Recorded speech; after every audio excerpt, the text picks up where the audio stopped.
और खर्राटे रुक गए। लेखक शीतल पाल, चित्र बनाए हैं निखिल खत्री ने। ओहो, कौन सो रहा है इस कमरे के अंदर? पेड़ पर बैठी चिड़िया ने पूछा। कौन भर रहा है इतनी जोर से खर्राटे? गिलहरी ने भी खिड़की से झांकते हुए पूछा। तितलियों ने भी खिड़की के अंदर झांकने की कोशिश की। सभी कान बंद करके बैठ गए। मेंढक ने खिड़की के पास फुदकने की कोशिश की। वह भी जानना चाहता था कि कौन सो रहा है अंदर।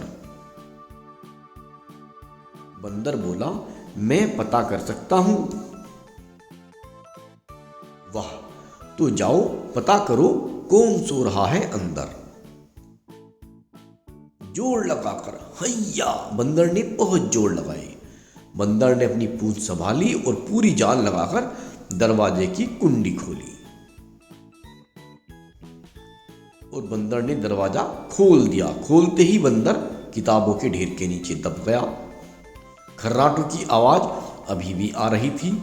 वाह, किताबें, मोटी किताब, पतली किताब, नई किताब, पुरानी किताब, कैसी कैसी होती किताब, पर यह सब क्यों है सोती किताब? कोई पढ़ नहीं रहा था इन किताबों को, इसलिए ये सो गई और जोर जोर से खर्राटे भरने लगी। मैं भी किताब पढ़ूंगी, गिलहरी ने कहा।